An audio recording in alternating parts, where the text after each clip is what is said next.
Menjelang Lebaran, uang receh dengan pecahan 1.000 atau 2.000 rupiah dibutuhkan untuk dibagi-bagikan kepada anak-anak atau orang yang tidak mampu. Niat ini cukup bagus karena untuk memberikan kegembiraan kepada mereka di hari raya kaum muslimin. Uang receh dalam jumlah besar agak sulit didapatkan, sehingga ada orang yang melihat peluang ini dan menjadikan bisnis. Akan tetapi perlu diketahui bahwa bisnis ini adalah riba. Riba dilarang oleh syariat.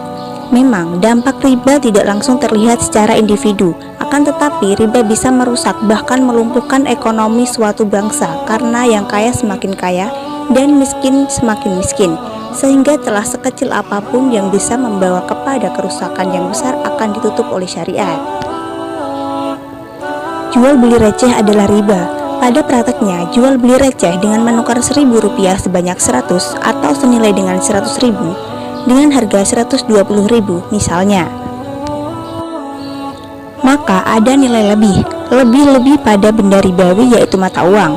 Jika ingin tidak termasuk riba, maka tukar menukarnya harus sama nilai dan jumlahnya. 100.000 selembar ditukar dengan 1.000 rupiah 100 lembar.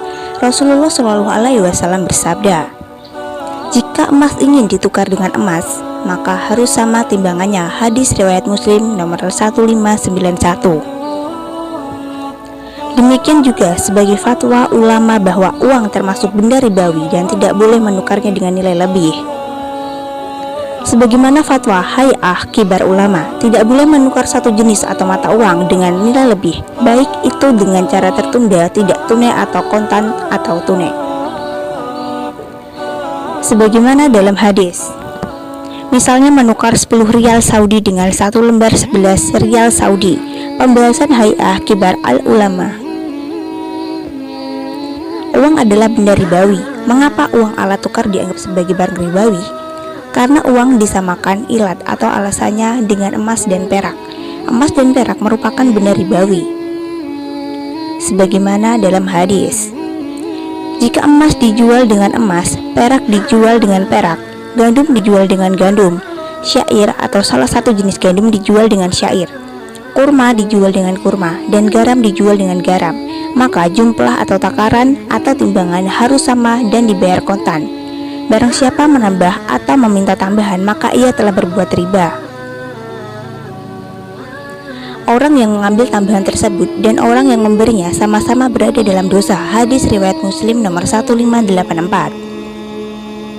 Jika emas dijual dengan emas, perak dijual dengan perak, gandum dijual dengan gandum, syair, salah satu jenis gandum dijual dengan syair, kurma dijual dengan kurma, dan garam dijual dengan garam, maka jumlah takaran atau timbangan harus sama dan dibayar kontan atau tunai. Jika jenis barang tadi berbeda, maka silahkan engkau membatalkannya sesukamu, namun harus dilakukan secara kontan atau tunai. Hadis riwayat Muslim nomor 1587.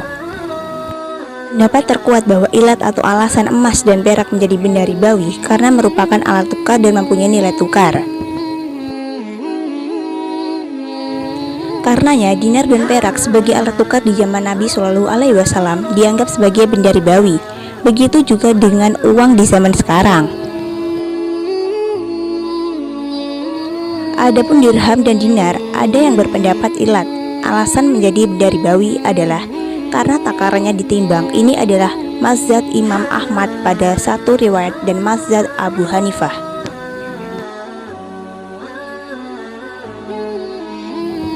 Pendapat yang lain ilatnya adalah karena memiliki nilai tukar. Ini adalah pendapat Syafi'iyah, Malik dan Imam Ahmad pada satu riwayat. Ini adalah pendapat yang sahih. Ilatnya adalah karena nilai tukar. Ilamul Muwaqqi'in 2156.